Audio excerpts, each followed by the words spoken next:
Dragon Warrior 4. What's that, you ask? What happened to the other two games I was trying to do Diet Dre for? Dragon Warrior 4, also known as Dragon Quest 4, especially if you play the version on the Nintendo DS, which I happen to have, but I decided to play the one on the original Nintendo Entertainment System, because I'm feeling nostalgic. Even though I didn't actually get this game until somewhere in my 20s. I actually got this game used off of eBay, so it's kind of nice that the battery still works. Now, I'm actually going to be doing this Diet Dre a bit differently than the previous two. The previous two, I wrote down scripts and put down all my thoughts like that, but that's a bit too much work. My original intent with these Diet Dre videos is to act as a sort of blog for the games that I'm playing, and while I'm still going to go into detail of what I did while I played, I'm gonna just keep things simple and just say the stuff that comes to mind, and see how well that works. So you start the game off by naming your character, and it was in this menu that I realized I probably grabbed the wrong controller. I must have grabbed the broken controller, because pressing right isn't as responsive as I was hoping. So I had to gently pull the controller out. I said gently pull the controller out. Now I have to try to get this cartridge into the system just right again. And that takes a lot of effort for an old console like the NES. You have to have it in there just perfectly. I heard that the Game Genie has something to do with it. If you use the Game Genie, it messes up the alignment or something. I don't know.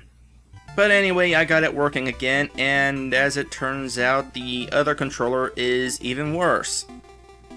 It's almost completely unresponsive. So it's back with the first controller. I'm just going to have to settle for having to jam the right direction if I want to move right.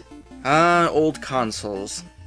Also, I just saw a centipede crawl across my floor. No joke. So we start the game off by naming your character. I'm gonna name this character Erica. Why? Because I can, and also because you actually have a choice of whether your main character is male or female. So why not?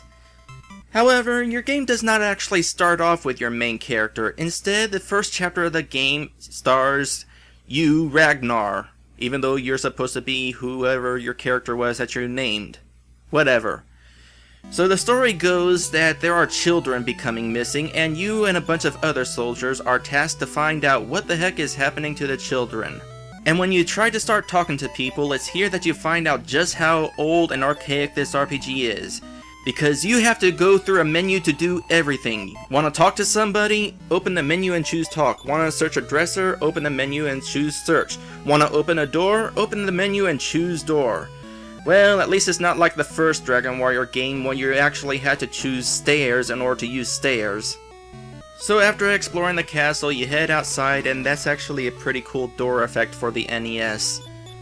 And start exploring town, where you find a few shops, and like your typical old RPG, equipment is expensive. Thankfully, the developers were kind enough to give you some mid-range equipment. You got yourself a copper sword at the very least, so why you would want to buy a club, I have no idea. Now, one really neat feature of this game is it actually has a day and night system, and it's not just for aesthetics either. Whenever it's nighttime, not only will enemies become more frequent on the world map, yeah, by the way, this game has random battles, but also townsfolk are in bed or they're sitting somewhere else and shops are closed. So they go through a lot of detail with the night system, and it's pretty advanced considering this is a Nintendo game. Now you might be wondering, well, if the shops are closed and people are asleep, what's the point of letting it become night? Well, you'll find out eventually. But trust me, it's definitely worth it to run circles around town until it becomes night, because sometimes useful stuff is there at night. Or at the very least, it's interesting to let it become night just to see what people are up to at night. Mostly sleeping, but there's a few differences.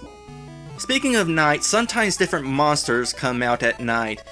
Now in the first area, you generally don't have to worry a bit much about what monsters you fight, just fight the slimes and the stag beetles and whatnot.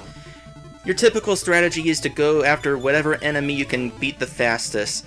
However, there are a couple of exceptions. At nighttime, there are these slimes called bubbles, and they actually poison you. Yes, one of the first enemies you can encounter in the game can poison you. Another enemy you want to watch out for is the dive rat.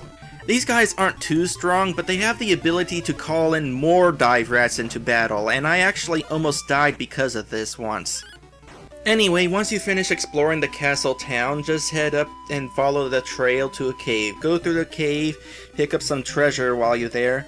Apparently, in order to open treasure chests, you actually have to stand on top of it and pull it open. I guess those treasure chests are locked pretty tight. While you're in the cave, there's this random soldier who's trying to find his way through the cave as well. The interesting thing is, he actually says different messages every time you pass through the cave. Anyway, after making it to the end of the cave, you reach the next town, which is called something. I don't memorize town names. Just trust me, it's another town. Now before trying to buy any new equipment or anything, it's definitely worth exploring the town first, because sometimes you'll actually find some nice stuff in treasure chests or dressers. Also, it's in this town where you really find out how expensive equipment can get. In these old RPGs, your basic strategy is to just run circles around town until you get enough money, but I don't like that. Thankfully, Dragon Warrior 4 is one of those games where if you die, you get to keep all your experience, at the cost of half your gold. But that's a small price to pay for not having to run circles around town for an hour. So basically what I do is just search through all the equipment available and work on a budget. Now while exploring this town, one of the teachers actually says for you to come back at night.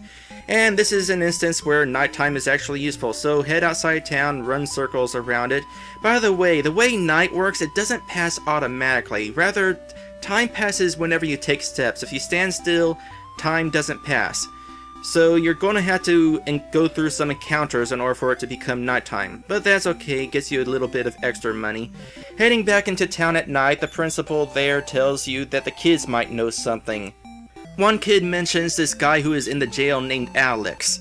You go to the jail and find out that, yep, there's some guy there named Alex. And for some reason, according to some townsfolk, he's acting like a kid even though he's a grown man. Something weird must have happened with him. Now while exploring the castle town, you actually met some woman who was waiting for his husband to return home. Well, this guy happens to be her husband. So travel back through the cave and head back to the castle town and tell her about it. Then she'll follow you back to the town where you found her husband. She doesn't actually fight with you, she just follows you. And on that note, it's kinda sad that Dragon Warrior 4 actually has a feature that RPG Maker 1 doesn't. Remember, this is an old Nintendo game. Upon bringing the wife back to Alex, she smacks some sense back into him and he remembers who he is and what's going on and gives you some useful information. Apparently there's a signpost outside of town and you're supposed to take 4 steps down and 4 steps right. That's assuming you were standing on top of it, by the way, which you can't. So it's more like stand right below it and go 3 steps down and 4 steps right. If you do that, you'll find a little forest clearing with a well in it. Jump down the well and just explore the cave. I don't know if you can find this area without reuniting Alex with his wife. You probably can, but for the sake of you get some extra experience traveling between towns, might as well take that part of the quest anyway. So while traveling through the cave well, or well cave, there is a voice that actually tells you what directions to go and what directions not to go. Trust this voice. I know it doesn't seem like you should trust this voice, but you should. This voice actually does tell you what direction you're supposed to go. And if you ignore the voice, you actually wander into areas where there's some strong monsters to fight. And these monsters are strong. You got these wizard guys who will cast magic spells against you, they kinda hurt. And you got these mole guys who charge up their attacks, and they hurt. So if you follow the voice, you'll find a treasure chest with these magical shoes. What's funny is, if you try using these magical shoes in the cave, you'll actually hit your head on the ceiling. Once you've acquired the shoes, feel free to explore some of the rest of the cave. You'll actually find some useful stuff, along with your regular medical herbs which increase your HP. There's also a chest that gives you 600 gold. And while collecting that 600 gold, you'll notice that there's this jellyfish sitting off to the side. One of the enemies you can fight here are healers. These guys are going to be a bane to your existence because they constantly heal the enemies you're trying to kill, so you might want to get rid of them first and foremost. However, this healer in particular is friendly. If you manage to find him, he'll tell you that he's a healer that wants to be a human, and he figures that joining you will make him human. I guess that makes him a reverse furry. What's cool is this guy is actually completely optional. You can continue the quest just with the magical shoes. So it's really cool that we're this early in the game and we're already finding optional party members. But because he's optional, you can't really control him, but that's okay. As far as physical attacks go, he's almost useless. His main use is to heal you if your HP gets low. I haven't reached the point where I actually needed him to heal me yet, so I don't know how good his AI is, but at the very least he doesn't waste a healing spell on you, even after taking a little bit of damage. So I returned back to town and checked my equipment once more. One good strategy whenever you go into a new dungeon is explore a little bit of it, fight some monsters, acquire some gold, return back to town, buy some new equipment, heal, and head back into the dungeon. It's a little bit redundant, but every time you'll get a little further in, and by the time you finish exploring the dungeon, you'll have acquired enough money to buy most of the good equipment from the stores. In fact, that little strategy is going to come in handy with the next dungeon. And the next dungeon I know for a fact is pretty difficult, so this is the point that I quit. Now, one important piece of information with this game is the only places you can save are at churches. You have to talk to the priest in order to save your game. The priest can also tell you how much experience you need to gain a level, as well as cure certain status ailments. When you save the game, you have the option of either continuing the game or quitting the game. When you quit the game, you're given a message to hold the reset button down on the game console and power off. And this is necessary for this game, because for some reason, the technology for saving games wasn't very good, so if you just power it off without holding in the reset button, you may risk deleting your save file. No joke, it's actually happened to me. And that's where I am right now. So what do you think of this no planning, bare bones editing method of doing this Diet Dre video? Is it working? Hopefully this works, but if it doesn't work this time, I'm just gonna give up on Diet Dre entirely. Now, did I forget anything? Yep, there is one thing I forgot. One interesting thing about the monsters in this game is they don't always have the exact amount of HP. This game actually randomizes enemies' maximum HP. You would have one battle where a stag beetle was able to go down in 10 HP and the other actually has slightly more than 10 HP.